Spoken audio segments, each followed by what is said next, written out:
Assalamualaikum dan salam sejahtera. Kami daripada kumpulan yang pertama akan membentangkan bab yang kedua di bawah subjek bimbingan dan pengurusan tingkah laku kanak-kanak, iaitu bab mengenai asas teori tingkah laku kanak-kanak.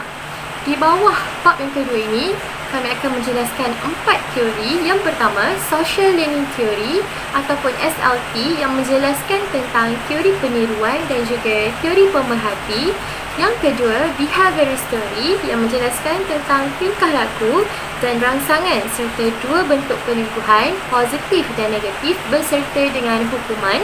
Yang ketiga, Self-Fulfilling Prophecy Theory, yang menjelaskan dengan lebih lanjut mengenai jadual penyembuhan Skinner. Serta yang terakhir sekali adalah teori Imam Al-Ghazali, yang mengemukakan pandangan dan 5 kaedah yang diberikan oleh Imam Al-Ghazali dalam membentuk tingkah laku kanak-kanak yang akan dimulakan oleh saya, Siti Aina Syakirah binti Muhammad Rani. Saya akan menjelaskan mengenai SLT atau Social Learning Theory. Okey, kita pergi dulu kepada maksud tingkah laku. Apa yang dimaksudkan oleh tingkah laku? Tingkah laku merujuk kepada kelakuan manusia yang dipengaruhi oleh 11 perkara atau faktor, iaitu budaya, sikap, emosi, nilai, etika, autoriti, hubung baik, hipnosis, pujukan, paksaan atau genetik. Apa yang dimaksudkan oleh autoriti ataupun hipnosis, iaitu salah satu perkara yang mempengaruhi atau terjadi dalam tingkah laku ini. Okey, autoriti adalah perkara yang menguasai atau mempengaruhi secara besar di dalam tingkah laku. Misalnya, emosi marah yang menguasai sesuatu tingkah laku yang dihasilkan.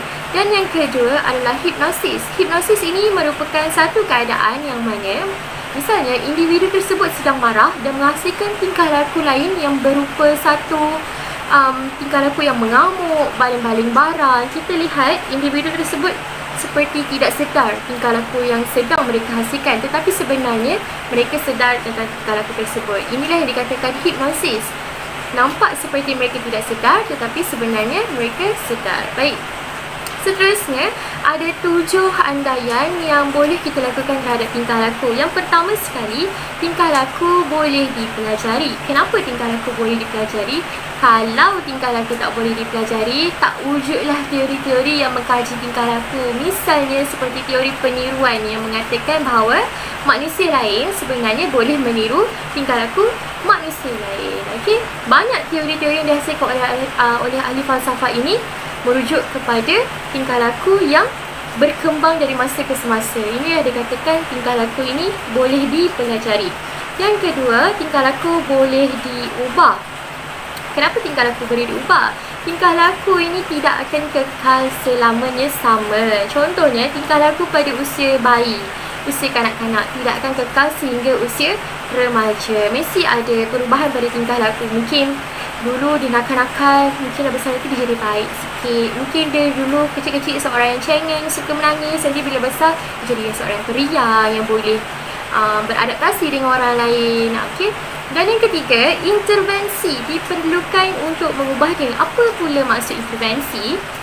Intervensi merujuk kepada campur tangan orang luar atau orang lain di dalam urusan dua pihak. Apa itu intervensi sebenarnya ni? Contoh yang paling senang sekali adalah ejen-ejen yang membawa kepada perubahan tingkah laku kanak-kanak ni. Contoh seperti ibu bapa yang mengubah ataupun membentuk kanak-kanak dengan tingkah laku yang baik bermula daripada rumah. Kemudian guru yang membentuk tingkah laku kanak-kanak ni, dan juga rakan-rakan sebaya dia lain semasa di sekolah. Itulah intervensi. Orang ketiga yang mencampur tangan dalam urusan pihak-pihak tertentu. Itu maksud formal dia. Kemudian yang keempat, jangka masa diperlukan untuk berubah. Sesuatu tingkah laku ini tidak tertakluk kepada masa yang sangat singkat untuk berubah. Mungkin ada tingkah laku yang ringan boleh berubah dalam jangka masa yang pendek. Tetapi jangka masa diperlukan untuk berubah kerana begitu juga dengan tumbesaran. Kita ada masa-masa untuk tubuh badan kita ni membesar, berkembang, tumbuh dengan baik. Begitu juga dengan tingkah laku seiring dengan pertumbuhan anggota badan kita, diri kita. Dan kemudian yang kelima, tingkah laku merupakan refleksi pada tingkah laku lain. Macam mana tu? Okey, kan kita dah tahu tadi tingkah laku ini dipengaruhi oleh 11 perkara. Salah satunya kita pilih emosi. Okey, tingkah laku yang dipengaruhi oleh emosi marah contohnya akan menghasilkan tingkah laku lain seperti baling-baling barang, tantrum, mengamuk. Sama juga dengan tingkah laku yang dihasilkan disebabkan oleh emosi sedih, menghasilkan tingkah laku seperti suka berdiam diri, tak nak bergaul. Itulah yang dimaksudkan tingkah laku ini refleksi kepada tingkah laku lain. Dia macam kenapa kanak-kanak tu jadi begitu? Mungkin disebabkan kena marah, mungkin disebabkan dia sedih, mungkin disebabkan oleh dia kena bully. Itulah kita katakan refleksi pada tingkah laku lain. Dan yang keenam, tingkah laku juga menjadi role model. Okay. Ini berkait dengan orang sekeliling kanak-kanak tersebut, individu persekitaran kanak-kanak tersebut. Contohnya, ibu bapa, rakan sebaya, guru menjadi contoh yang baik, menghasilkan tingkah laku yang baik supaya boleh ditiru oleh kanak-kanak itu. Dan yang ketujuh, akhir sekali, iaitu latihan. Kalau kita nak apa-apa kekal sekalipun, kita perlukan repetition, latihan berulang-ulang. Kalau kita nak kekalkan tingkah laku yang baik dalam diri kanak-kanak ini, sentiasa ulang tingkah laku tersebut sebagai latihan. Sentiasa ingatkan dia tentang tingkah laku yang baik, sentiasa pesan mengenai tingkah-tingkah laku yang jahat ataupun yang kurang baik, yang kurang sopan, tinggalkan. Itulah yang kita katakan latihan. Baik, seterusnya masuk kepada Social Learning Theory atau SLT. Ada dua perkara yang ditekankan di dalam SLT ini, iaitu model dan juga modeling. Apa itu model? Model ini adalah individu yang ditiru atau dirujuk oleh si pemerhati, dan juga merupakan pengaruh besar kepada perubahan tingkah laku individu yang meniru tersebut. Misalnya kanak-kanak ni kan, kalau dia tengok ibu atau ayah dia marah dekat rumah, bercakap pinggang, one day kita pun sebagai orang sekeliling dia, parents ke, ahli keluarga, saudara mara datang rumah tengok dia boleh marah, kan? Dia marah cara yang sama, cakap pinggang juga. Maksudnya dia tiru daripada model dia. Model dia siapa? Sebenarnya mak-mak lah kan yang marah macam ni kan. Itu dia kita katakan proses model, yang meniru, dia tiru. Model ni adalah individu yang ditiru oleh kanak-kanak melalui proses modeling. Itu dia katakan SLT ini melibatkan dua perkara, iaitu model dan juga modeling. Modeling ini merupakan proses peniruan. Inilah yang dilalui oleh individu yang memerhati untuk menghasilkan tingkah laku yang ditiru oleh model tadi. Pemerhati menghasilkan tingkah laku yang hampir sama dengan model. Macam cakap pinggang, dia tengok ibu dia cakap pinggang, kemudian apa dia buat? Dia tiru perkara yang sama dengan semasa marah contohnya lah kan. Marah adik-adik dia ke, marah kawan-kawan dia, dia hasilkan tingkah yang sama macam dia pernah tengok. Dia pernah tengok mak dia kalau marah kena cakap pinggang. Pada kanak-kanak ni adalah marah kena cakap pinggang. So dia buat macam tu. Itu kanak-kanak ni suci. Okay? Jadi hasilkan tingkah laku yang baik supaya boleh ditiru dengan baik oleh kanak-kanak. Baik, seterusnya mengenai teori peniruan dan juga teori pemerhati. Teori peniruan ini diasaskan oleh Albert Bandura dan beliau mengemukakan bahawa pembelajaran yang melalui proses permodelan berasaskan pemerhatian dan peniruan. Menurut Albert Bandura, kanak-kanak ni umpama sponge yang menyerap segala apa yang dilihat, segala apa yang didengar, segala apa yang dilakukan di hadapan mereka. Sebab itulah ada pemerhatian dan peniruan. Apa yang dihasilkan oleh individu yang lebih dewasa oleh kanak-kanak ini akan ditiru oleh kanak-kanak. Sebab itulah nak bercakap kena guna perkataan yang baik. Tak percaya, saya pernah mengajar dekat sekolah. Dia datang pagi tu, kawan dia tolak dia. Dia carut kawan dia, dia kata, kau ni bodoh lah tolak aku. Ya, kita sebagai guru sebenarnya kena bertindak macam, jangan sebut perkataan tu tak baik. Kita jelaskan dengan lebih lanjut apa yang dimaksudkan oleh bodoh tu. Perkataan bodoh tu bukan perkataan yang baik. Kita ajarkan juga untuk minta maaf. Maksudnya mesti ada individu lain yang ditiru oleh kanak-kanak ni sampai mereka boleh mengeluarkan perkataan yang tak biasa disebut. Untuk umur 5-6 tahun, bodoh tu untuk zaman sekarang, generasi sekarang ni, bukan perkataan yang kalau mereka sebut apa yang terkejut lah. Memang persekitaran sebenarnya mempengaruhi kanak-kanak ni. Jadi apa yang kita boleh buat sebagai intervensi, ini function guru sebagai intervensi ni, okay, sebagai role model, tegur dan tunjuk tauladan yang baik. Begitu juga dengan orang sekeliling. Baik, seterusnya teori pemerhati yang dihasilkan oleh Richard Walters. Okey, apa kata Richard? Richard mengatakan bahawa penyembuhan behaviorism plus psikologi kognitif akhirnya akan tertumpu kepada tingkah laku yang dihasilkan oleh pemerhati. Apa yang dimaksudkan oleh penyembuhan behaviorism plus tambah psikologi kognitif? Maksud Richard dekat sini, peneguhan. Okey, apa tu peneguhan? Peneguhan adalah perilaku yang dihasilkan untuk mengukuhkan sesuatu tingkah laku. Maksudnya tingkah laku yang dihasilkan oleh orang lain ditiru oleh kanak-kanak, diperhatikan oleh kanak-kanak, digabungkan ataupun berkait rapat dengan kognitif. Maksudnya adalah mereka perhati, kemudian mereka simpan untuk mereka keluarkan, untuk mereka lakukan, buat tingkah laku yang sama pada situasi yang memerlukan mereka begitu. Contohnya mereka sedang memerhati orang yang sedang merajuk ke, sedang sedih ke, bila sampai turn dia pula kena marah kan, kena pukul ke contohnya, dia akan hasilkan tingkah laku yang sama macam mana dia pernah tengok orang tu menangis sambil peluk lutut dia macam ni. Itulah kita katakan tingkah laku yang dihasilkan tu disimpan sebenarnya berkait dengan kognitif. Okey. Dan seterusnya ada 4 proses pembelajaran berkenaan dengan tingkah laku ni. Okey. Ini yang kita katakan yang dikaitkan dengan peneguhan behaviorism dan juga psikologi kognitif tadi.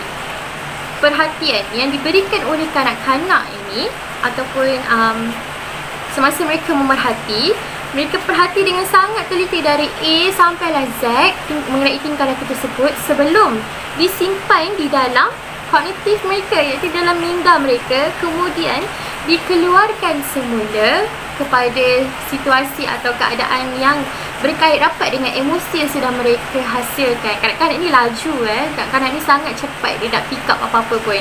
Kemudian tingkah laku yang dihasilkan tu akan memberi motivasi kepada diri mereka. Maksudnya macam mana? Contohnya, mereka melihat satu situasi individu berkongsi makanan misalnya. Okey, kemudian dekat rumah pula ada adik, dia ada adik. Dia tengah makan aiskrim dan kemudian adik dia datang dekat dia, squeeze kaki dia nak sikit kan, tapi tak tahu cakap. Jadi apa yang dia buat? Dia jilat aiskrim tu dulu. Memang dia jilat aiskrim tu dulu, lepas tu dia tengok adik dia. Dia ingat balik tingkah laku yang dia tengok petang tadi dekat taman. Orang tu kongsi aiskrim sama-sama. Apa yang dia buat? Dia kongsi aiskrim dengan adik dia. Jadi apa yang dia dapat fikir? Berkongsi aiskrim ni merupakan satu tingkah laku yang baik sebab dia tengok adik dia happy, gembira lepas tu makan aiskrim sama-sama. Mungkin dia habiskan aiskrim abang dia kan. Jadi tingkah laku yang ditiru oleh kanak-kanak ni sebenarnya dalam masa yang sama mereka belajar dengan sendiri tingkah laku tu baik ataupun buruk. Tetapi selebihnya kita sebagai orang sekeliling ni lah, individu yang lebih dewasa ni sebenarnya penting untuk menjelaskan tentang baik buruk sesuatu tingkah laku yang dihasilkan. Okey. Dan juga mengenai modeling dan juga model, ada 5 contoh model di dalam pembentukan tingkah laku ini. Yang pertama adalah ibu bapa, kemudian ahli keluarga, dan yang ketiga rakan sebaya. Ini adalah individu yang boleh dikatakan rapat dengan kanak-kanak ni, dekat rumah, dekat sekolah, dekat taman perumahan. Inilah individu-individu yang 24 jam sama-sama, yang balik sekolah main petang-petang, main basikal, main bual. Jadi apa yang dilakukan oleh individu ini menjadi contoh yang akan ditiru oleh kanak-kanak. Sebab kanak-kanak ni dia suka cuba perkara yang baru. Dia suka nak amazekan parents dia, nak amazekan orang sekeliling dia. Macam aku dah tahu buat ni, buat apa gaduh contoh. Dia pada mana belajar tu? Mungkin dia belajar dekat taman, main petang-petang dengan kawan-kawan dia, tengok kawan-kawan dia bergaduh. Jadi ibu bapa ni sebenarnya memainkan satu peranan yang sangat penting sebagai model yang membentuk tingkah laku yang sangat baik bermula daripada rumah. Segala-galanya bermula di rumah. Okey, kemudian yang keempat, individu terkenal ataupun influencer. Bahasa orang sekarang ni Insta famous contohnya. Seperti pemain bola. Kita tahu kanak-kanak lelaki ni dia cenderung dengan aktiviti-aktiviti lasak. Nama pun lelaki. Okey. Misalnya mereka suka tengok bola. Apa yang mereka perhatikan dekat pemain bola tersebut? Ada jersey bola, ada stoking panjang, ada bola. Apa yang dia buat? Dia minta barang yang sama macam mana dengan individu tersebut untuk dia pakai. Merasakan yang mereka ni sama-sama seperti individu tersebut. Mungkin mereka meniru apa yang ada pada individu tersebut juga ada pada diri mereka. Inilah sebenarnya pengaruh besar individu terkenal ni. Sebagai contoh yang lain, semasa saya mengajar di Tabika Kemas, ada seorang kanak-kanak nama dia Zara. Saya perhati dia suka menyanyi semasa buat kerja.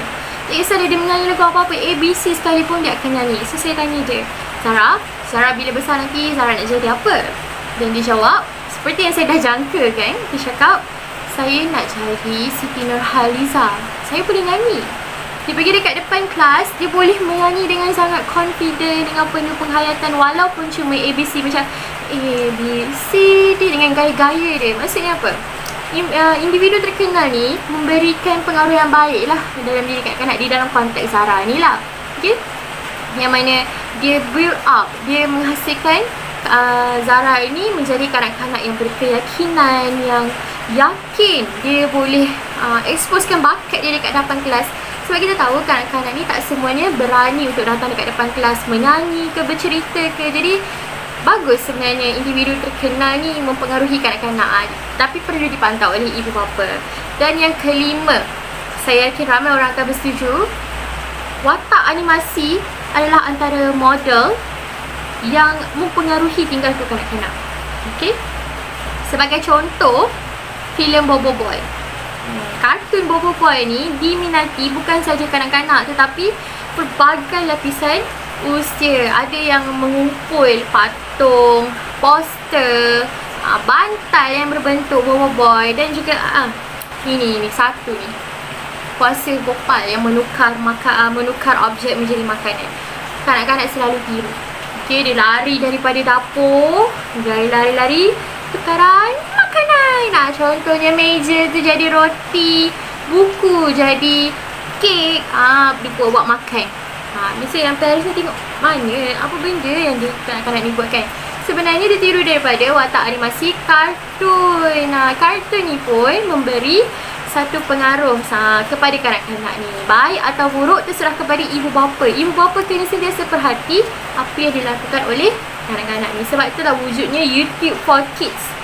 Yang mana YouTube for Kids ni tidak akan disertakan konten-konten yang dilihat oleh orang dewasa lah. Hanya kartun, konten-konten yang berkenaan dengan kanak-kanak sahaja. Okay? Penting pengurusan terhadap gadget yang mempengaruhi kanak-kanak ni sebenarnya, untuk ibu bapa sentiasa kawal. Okay? Dan juga ibu bapa dan juga insan sekeliling kanak-kanak ni perlu sentiasa menghasilkan tingkah laku yang baik. Okay? Sebab kanak-kanak ni sentiasa meniru apa yang ada di hadapan dan di sekeliling mereka, kerana peniruan memberi kesan kepada pembelajaran peringkat awal. Kita nak didik kanak-kanak ni menjadi insan yang berguna dengan tingkah laku dan akhlak yang baik, bukan saja untuk masa kini tapi juga untuk masa akan datang. Seterusnya saya serahkan kepada Nurul Hazika. Assalamualaikum dan selamat sejahtera. Saya Nurul Hazika binti Najman dan hari ini saya akan menerangkan tentang behaviorist theory ataupun teori tingkah laku. Dari teori ke praktikal, ini adalah sambungan kepada SLT ataupun Social Learning Theory. Seperti yang kita ketahui, kanak-kanak ada satu sifat di mana mereka suka meniru perlakuan ataupun tingkah laku orang dewasa ataupun orang di sekeliling mereka. Jadi apa yang perlu kita lakukan adalah sebagai orang dewasa, kita perlu pamerkan tingkah laku yang baik kepada kanak-kanak supaya ditiru oleh mereka. Sebagai contoh, memberikan ucapan terima kasih apabila menerima sesuatu barang daripada seseorang. Kanak-kanak juga akan belajar dan mereka juga akan melakukan perbuatan yang sama apabila mereka menerima sesuatu barang daripada orang lain. Mereka akan memberikan ucapan terima kasih. Selain itu, meminta maaf. kita perlu meminta maaf apabila kita melakukan kesalahan kepada orang lain. Jadi kanak-kanak juga akan belajar bahawa mereka perlu meminta maaf apabila mereka melakukan kesalahan kepada orang lain. Yang seterusnya, bercakap lembut dan tidak menjerit kepada kanak-kanak. Kenapa kita tidak boleh menjerit kepada kanak-kanak? Ini kerana ia akan mempengaruhi kanak-kanak dan juga kanak-kanak akan menganggap bahawa tindakan itu adalah salah satu cara untuk mereka mendapatkan sesuatu. Sebagai contoh, apabila ibu ingin menyuruh kakak mengemas barang mainan yang bersepah, ibu menggunakan nada menjerit kepada kakak. Jadi kakak akan meniru perlakuan ibu ataupun tingkah laku yang dipamerkan oleh ibu dan diaplikasikan kepada adiknya. Kakak juga akan menjerit apabila ingin menyuruh adiknya mengemas barang permainan yang bersepah. Jadi di situ kita boleh lihat bahawa tingkah laku yang dipamerkan oleh ibu tersebut telah ditiru oleh si kakak dan seterusnya diaplikasikan kepada adiknya. Seterusnya, behaviorist theory ataupun teori tingkah laku. Tingkah laku yang ditunjukkan diikuti oleh sesuatu rangsangan. Rangsangan yang diterima akan mempengaruhi kebarangkalian untuk tingkah laku tersebut diulangi ataupun tidak. Jika kanak-kanak menerima rangsangan yang baik, maka kebarangkalian tingkah laku yang dipamerkan itu untuk berulang adalah tinggi. Sebagai contoh, apabila kakak membantu ibu di dapur dan ibu memberikan ganjaran ataupun hadiah kepada kakak setelah membantu ibu, jadi kebarangkalian untuk tingkah laku tersebut berulang adalah sangat tinggi. Kerana kanak-kanak tersebut tahu bahawa tingkah laku yang mereka pamerkan itu adalah tingkah laku yang positif dan baik. Seterusnya, tingkah laku boleh diajar melalui rangsangan setelah sesuatu tingkah laku dipamerkan oleh kanak-kanak. Sesetengah kanak-kanak tidak tahu bahawa tingkah laku yang mereka pamerkan itu adalah tingkah laku yang baik ataupun tidak. Jadi, apa yang perlu kita lakukan adalah mengajar mereka melalui rangsangan. Sebagai contoh, apabila kanak-kanak mempamerkan tingkah laku yang positif dan orang dewasa memberikan rangsangan yang baik dan juga menyenangkan kepada mereka, jadi mereka akan mengulangi tingkah laku tersebut. Kerana mereka tahu dan mereka telah mempelajari bahawa tingkah laku yang mereka pamerkan itu adalah tingkah laku yang baik dan positif. Seterusnya, jika kanak-kanak melakukan atau mempamerkan tingkah laku yang negatif dan mereka menerima rangsangan yang menyakitkan atau kurang menyenangkan daripada orang dewasa, jadi kanak-kanak akan mempelajari bahawa tingkah laku yang mereka pamerkan itu adalah tingkah laku yang tidak baik dan tingkah laku negatif, dan mereka akan mencuba untuk menghapuskan atau membuang tingkah laku tersebut supaya tidak lagi melakukan tingkah laku itu pada masa akan datang. Rangsangan ini juga dikenali sebagai peneguhan. Peneguhan ada dua jenis, iaitu peneguhan positif dan peneguhan negatif. Apa itu peneguhan positif dan apa itu peneguhan negatif? Semua ini akan diterangkan dengan lebih lanjut lagi oleh Siti Nurhanim. Sekian, terima kasih. Assalamualaikum dan selamat sejahtera. Saya Siti Nurhanim binti Abdul Halim akan menerangkan mengenai peneguhan positif, peneguhan negatif dan hukuman. Peneguhan positif ialah ganjaran diberikan setelah perlakuan baik ditunjukkan sentiasa atau berulang. Menggalakkan tingkah laku yang diingini dengan cara memberikan rangsangan atau peneguhan yang baik. Contohnya, seorang murid yang pemalu mengangkat tangan dan menjawab dengan betul. Guru mestilah memberikan pujian dan sokongan kepada dia. Dengan cara ini, membuatkan kanak-kanak itu lebih berani dan berkeyakinan untuk menjawab soalan di masa akan datang. Selain itu, dapat mengurangkan rasa malu dalam dirinya sendiri. Seterusnya, jenis-jenis peneguhan positif seperti peneguhan konkret. Contoh yang boleh saya berikan ialah barangan berbentuk fizikal, dari segi buku, alat permainan atau alat tulis. Yang kedua, peneguhan sosial. Peneguhan sosial ini daripada orang sekeliling melalui pujian, senyuman dan perhatian. Dan yang ketiga, peneguhan aktiviti iaitu melakukan aktiviti senaman, berkelak atau bermain bersama. Peneguhan positif ini penting kerana kanak-kanak sukakan reward iaitu ganjaran dari segi dalam bentuk hadiah atau apa sahaja. Dengan melakukan aktiviti yang mereka suka juga, itu sudah memadai untuk bagi peneguhan positif kepada mereka. Seterusnya, peneguhan negatif.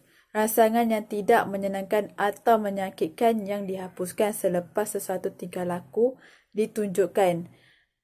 Selain itu, mengelakkan dari tingkah laku yang tidak diingini berulang lagi supaya tingkah laku positif dapat dikuatkan lagi. Contoh yang saya boleh berikan, Amna mengemas semula mainannya kerana tidak mahu dimarahi oleh ibu. Tingkah laku yang dikendaki atau ditunjukkan adalah mengemas mainan. Hukuman pula proses menghapuskan atau mengurangkan berulangnya tingkah laku yang tidak diingini seperti dirotan, denda, beletir atau sebagainya. Individu berhenti melakukan sesuatu tingkah laku kerana ia dapat mendatangkan kesan tidak diingini atau menyakitkan.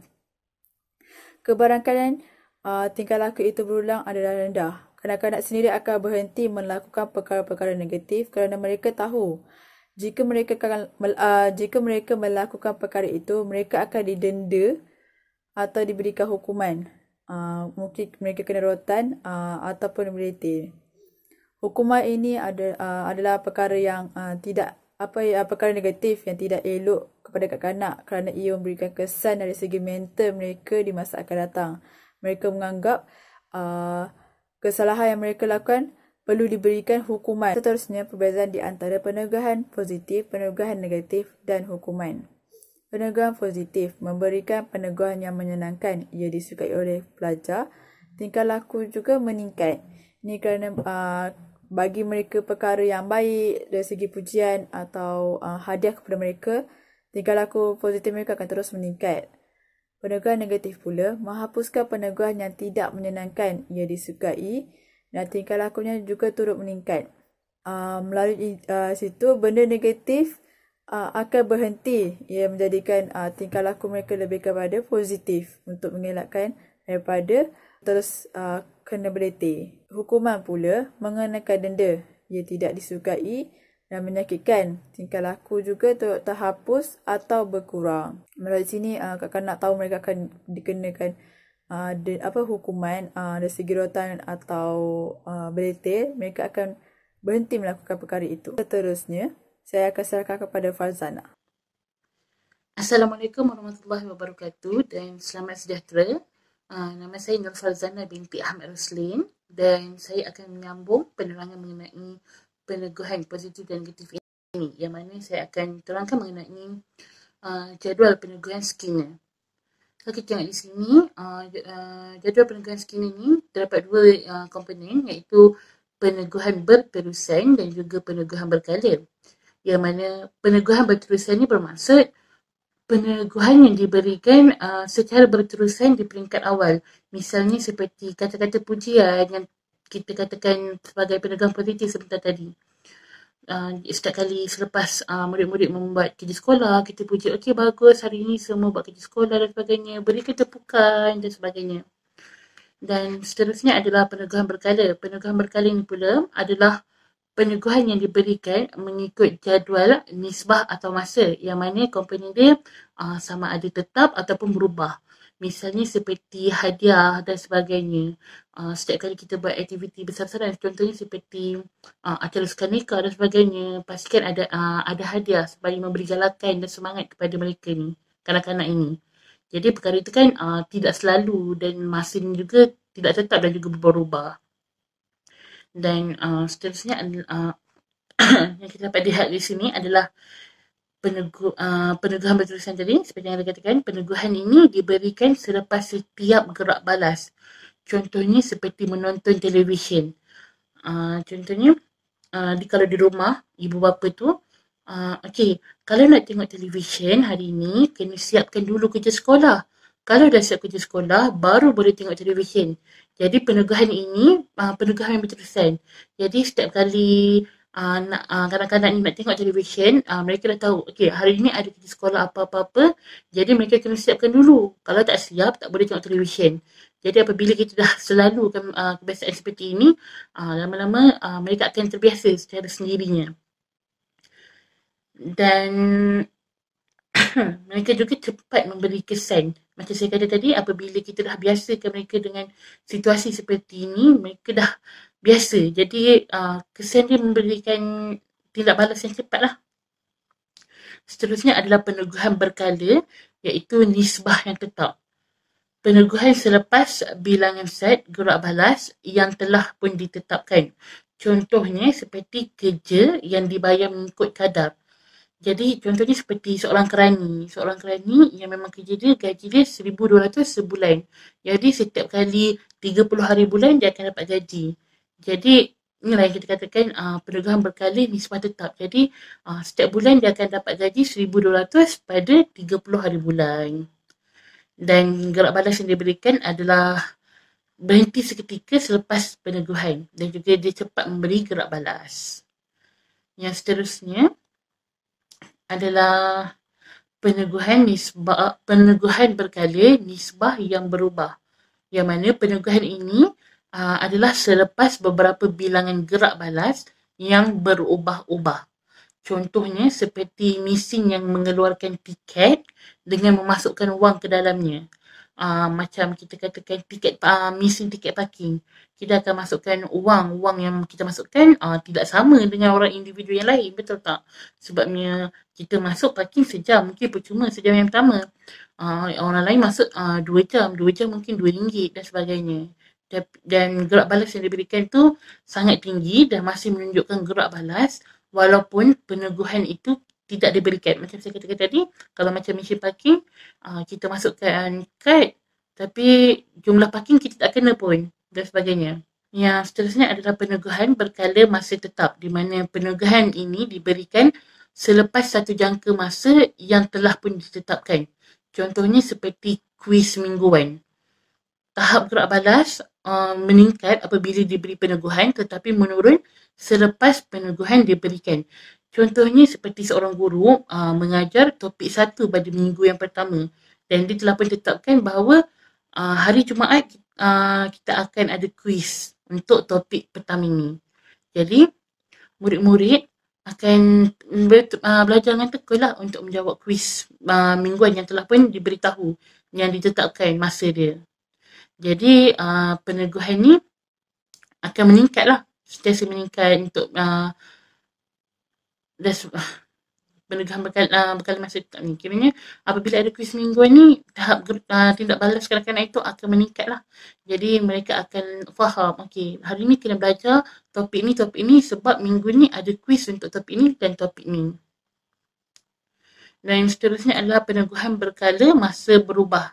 Yang mana peneguhan selepas jangka masa yang berubah-ubah. Contohnya seperti pop quiz. Pop quiz ni seperti yang kita tahu dan kita fahami adalah quiz yang dibuat secara mengejut. Jadi pelajar ni akan memberi gerak balas yang lambat dan berhenti seketika selepas peneguhan. Jadi bila pop quiz tiada persediaan, murid-murid ini tiada persediaan dan tidak balas untuk mereka membuat pop quiz tu agak lambat dan mereka akan berhenti seketika selepas peneguhan. Jadinya mereka akan macam, okey, dah tak ada pop quiz kat lepas ni, jadi selamat dan sebagainya. Macam itulah. Dan implikasi teori pelaziman sendiri dalam PNP adalah dengan menggunakan prinsip jadual peneguhan skema ni untuk merancang dan melaksanakan peneguhan berterusan dan berkala yang berpatutan bagi menjamin tingkah laku operan itu sama ada dapat dikukuhkan ataupun dikekalkan. Yang kedua, ada masanya kadang-kadang ni peneguhan negatif ni juga dia sesuai untuk mendapatkan tingkah laku kanak-kanak yang kita inginkan. Misalnya, contohnya lah seperti menarik balik pemberian waktu rehat kepada pelajar sekiranya mereka tidak mematuhi peraturan ataupun disiplin bilik darjah. Jadi, kalau mereka nak rehat, mereka akan pastikan mereka sentiasa mengikut peraturan yang telah pun diberikan dan tidak melanggar tingkah laku disiplin dan sebagainya. Okey, dari teori ke praktikal. Yang mana yang pertama adalah gunakan ganjaran bagi menghargai tingkah laku yang positif. Dan sertakan sebab ganjaran. Contohnya, hari ini cikgu bagi Arisa stiker. Kenapa cikgu bagi Arisa stiker? Okey, hari ini cikgu bagi Arisa stiker sebab Arisa kemas tempat dia. Cikgu tak suruh pun tapi dia dah kemas tempat dia sendiri lepas buat aktiviti.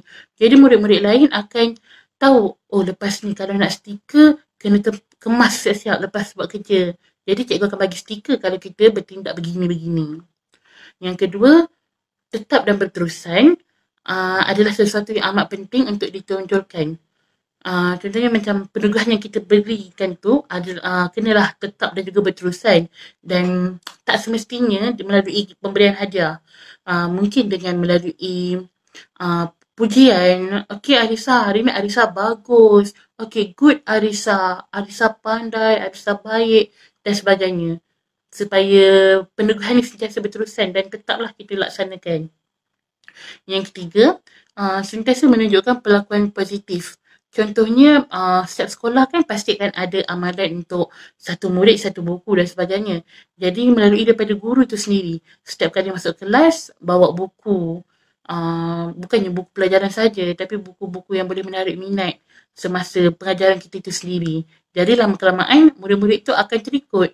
Hari ini nak bawa buku sebab nak baca, sebab nak bercerita pada kawan dan sebagainya.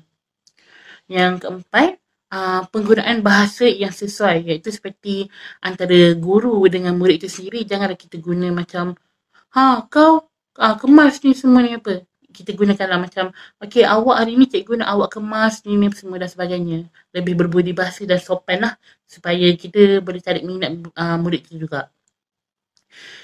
Dan sebelum saya masuk kepada self-fulfilling prophecy theory, ada lebih kurang macam puisi lah untuk saya bacakan yang boleh dapat dikaitkan dengan peneguhan positif dan juga negatif ini. Kalau seorang guru mengajar sambil duduk, murid belajar sambil mengantuk. Kalau seorang guru mengajar sambil berlakon, murid belajar dengan tekun. Kalau seorang guru mengajar tanpa alat, murid belajar dengan ralat. Kalau seorang guru mengajar banyak bercakap, ada murid yang bertambah gagap. Kalau seorang guru menjadi pemudah cara, ramai murid pandai berbicara. Kalau seorang guru mengajar tanpa menilai, tidak akan tahu murid yang bodoh atau pandai. Kalau seorang guru berbudi bahasa, dikenang murid sepanjang masa. Baiklah, saya teruskan pada slide seterusnya, iaitu mengenai self-fulfilling prophecy theory, yang mana ianya merupakan seperti teori ramalan, yang mana apa yang kita fikirkan, kita yang dewasa ni ataupun ibu bapa ni fikirkan tentang anak-anak itu, perkara itu yang akan terjadi. Sekiranya kita memikirkan perkara yang baik, baiklah akan jadi pada mereka, dan sekiranya kita memikirkan perkara-perkara yang negatif, maka negatiflah yang akan dapat pada mereka. Kalau kita tengok pada gambar ni, our actions towards others impact to others' beliefs about us, which is cause others' actions towards us and reinforce our beliefs about ourselves and influence back to our action. Yang mana daripada tingkah laku kita ini sendiri akan memberi kesan kepada kepercayaan orang lain itu terhadap kita dan menyebabkan tindakan orang lain terhadap kita tu dan layanan orang terhadap kita bagaimana kepada kepercayaan kita itu sendiri, dan akan berbalik kepada bagaimana tingkah laku kita itu sendiri. Dan macam yang saya katakan tadi, the way adults think about children will influence how the children behave. Sekiranya kita memikirkan perkara positif, maka positif, dan negatif ada. Contohnya kalau di sekolah, kita sebagai seorang guru, apa yang kita boleh amalkan adalah dengan sentiasa menyatakan objektif pembelajaran yang kita mengajarkan pada hari itu. Contohnya, lepas cikgu mengajar ni semua, kamu semua boleh membaca ABC dan sebagainya. Jadi, apabila kita sentiasa mengingatkan perkara itu dan kita mengajar berdasarkan objektif yang asal, maksudnya mereka akan dapat apa yang kita ajarkan tu. Contohnya kalau ibu bapa pun, dari sudut ibu bapa itu sendiri, sebelum anak-anak pergi sekolah, kita sentiasa akan menerapkan perkara-perkara positif dalam diri mereka. Contohnya, Arisa, hari ini Arisa akan ada hari yang sangat menarik dan sangat best dekat sekolah. Jadi, bila dia sentiasa memahami mengingat apa yang pesanan ibu tu. Jadi dia akan sentiasa rasa hari ni hari yang menarik di sekolah dan pelbagai perkara yang dibuat adalah dengan gembira dan tidak rasa terbeban dan sebagainya lah. Kalau macam negatif pula, kalau kita fikir macam oh aku ni gemuk lah, okay, maksudnya memang kita gemuk dan sebagainya. Daripada negatif ni pula, sudut negatif ni, macam okay, sebelum pergi sekolah ibu atau bapa akan kata macam ni, pergi sekolah tu belajar, bukannya nak main-main ke apa ke. Nanti sekarang mesti pergi sekolah tu nak main dengan kawan, tak belajar, tak dengar cikgu cakap dan sebagainya. Jadi perkara itu sendiri akan reflect pada tindakan anak-anak tersebut. Jadi mereka akan buat perkara yang kita kata jangan tu. Jadi begitulah. Dan untuk sambungan seterusnya saya serahkan kepada Arisa. Assalamualaikum, saya Arisa binti Zara Anwar. Saya akan terangkan tentang teori Imam Al-Ghazali. Okey, sebelum kita pergi ke teori Imam Al-Ghazali, kita akan lihat dari teori ke praktikal SPT, Social Practice Theory. Okey, kita sebagai seorang guru atau orang dewasa, tanggapan positif terhadap kanak-kanak sangat penting. Okey, kita perlu tunjukkan melalui body language atau kata-kata semangat, kata-kata pujian yang positif, agar kanak-kanak akan terus mempraktikkan tingkah laku tersebut. Okey, contohnya kanak-kanak angkat pinggan selepas makan bawa ke sinki. Jadi ibu atau ayah akan cakap, bagusnya anak ibu, bagusnya anak ayah. Jadi kanak-kanak akan rasa gembira dan dia akan terus mempraktikkan tingkah laku tersebut. Okey, seterusnya, mendisiplinkan kanak-kanak. Pastikan yang tidak disukai adalah tingkah lakunya, bukan dirinya. Okey, hal ini kerana apabila dilakukan sebegitu, kanak-kanak akan hilang keyakinan diri dan akan terus merasa rendah diri. Oleh itu, yang ditegur atau dinasihatkan adalah kesalahan tingkah lakunya. Boleh nasihat tetapi jangan sampai menghina. Okey, contohnya kita marah kanak-kanak di tempat awam. Untuk tegur tingkah lakunya, kita perlu tegur secara baik lah. Contohnya macam, adik, kita kan dekat tempat orang ramai, kita tak boleh buat macam tu. Kita akan tegur secara baik-baik lah. Kita tak boleh letakkan kesalahan tu poinkan kesalahan tu kepada kanak-kanak tersebut. Okay. Contohnya macam marah, kamu ni kan, adik ni asal keluar je buat hal, keluar je buat hal, tak payahlah keluar lepas ni. Macam tu. Okay, seterusnya, tidak sepatutnya menghukum atau menilai seorang kanak-kanak sebelum mengenal atau mengetahui kanak-kanak tersebut. Okey. Kita sebagai seorang guru tidak boleh menilai kanak-kanak secara luaran sahaja. Kita perlu ambil tahu tentang latar belakang keluarganya. Jika kanak-kanak tersebut mempunyai tingkah laku yang aneh, kita perlu siasat terlebih dahulu. Tidak boleh ambil tindakan melulu. Contohnya kalau dekat tadika, kita dah selalu tengok kanak-kanak tu gelak, ketawa, gembira. Tapi satu hari tu kita tengok dia macam sedih, senyap, murung je kan. Jadi kita sebagai seorang guru ni, kita kena tanya lah dia. Kita boleh panggil dia, tanya kenapa hari ni macam tak happy, tak gembira. Biasa main dengan kawan-kawan, tapi macam pelik. So kita sebagai orang, kita kena siasat apa yang berlaku sebenarnya. Contoh lagi satu, jika berlaku pergaduhan di tadika, guru perlu siasat dahulu apa punca pergaduhan tersebut. Kita nak elakkan daripada berlaku tindakan yang berat sebelah. Jadi kita perlu siasat dahulu apa punca sebenarnya. Teori Imam Al-Ghazali. Anak amanah bagi kedua-dua orang tuanya dan hatinya yang suci adalah pertama yang mahal harganya. Jika dibiasakan pada kebaikan dan diajarkan kebaikan kepadanya, maka akan tumbuh pada kebaikan itu dan akan bahagialah di dunia dan akhirat. Anak ini adalah tanggungjawab ibu bapa. Jiwa mereka adalah suci seperti mutiara, sangat bernilai, murni dan bebas daripada sebarang kerosakan. Seperti kata-kata yang biasa kita dengar, anak-anak ibarat kain putih dan ibu bapa yang akan mencorakkan mereka. Jika kanak-kanak dibesarkan dalam tingkah laku yang baik, mereka membesar dalam persekitaran yang baik dan menjadi manusia yang baik satu hari nanti, insya-Allah. Seterusnya, ibu bapa, guru, penjaga dan orang lain yang terlibat dalam mendidik kanak-kanak ini akan mendapat ganjaran daripada Tuhan. InsyaAllah.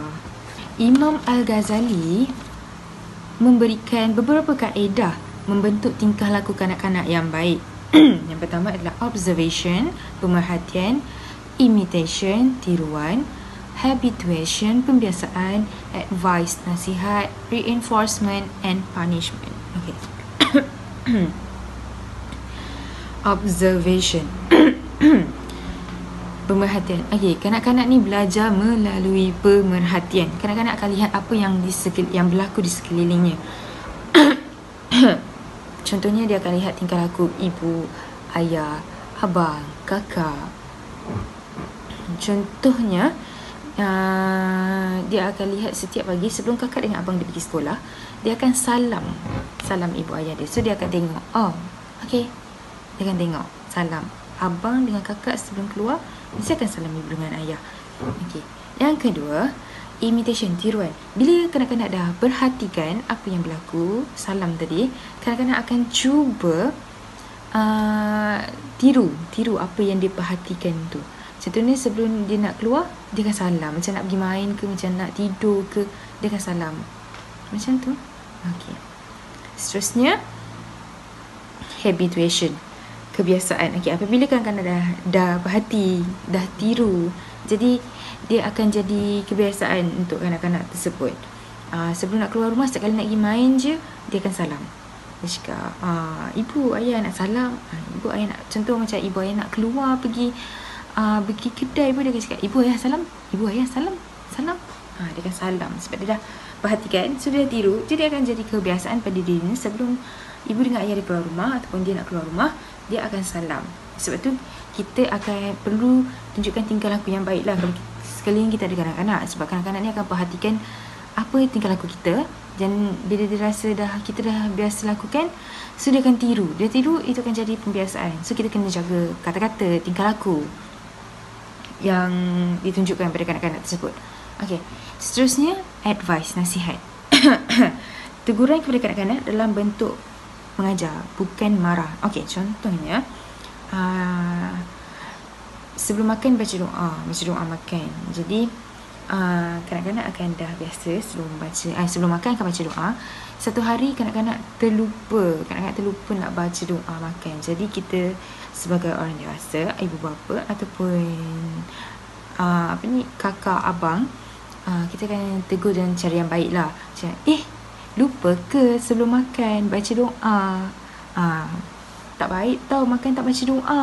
Macam tu lah kita akan tegur macam tu. Jangan kita, lupa ke sebelum makan kita nak buat apa? Baca doa. Kita tak boleh tegur macam tu. Tu macam marah. Jadi kita kena dalam bentuk mengajar. Okay. Yang terakhir, reinforcement and punishment, pengukuhan dan hukuman. Seperti yang Siti Nurhanim terangkan, pengukuhan ada dua, pengukuhan positif dan pengukuhan negatif. Okay. Satu bentuk objektif, stimulai atau perbuatan. Tujuan adalah untuk meningkatkan kekuatan dan kekerapan tingkah laku tersebut. Hal ini untuk menunjukkan bahawa tingkah laku dapat digalakkan melalui amalan pengukuhan. Okay. Pengukuhan positif dan pengukuhan negatif. Okay, seterusnya, punishment, hukuman. Hukuman adalah satu bentuk tingkah laku setelah melakukan sesuatu tingkah laku yang salah. Seperti pengukuhan, hukuman juga ada hukuman positif dan hukuman negatif.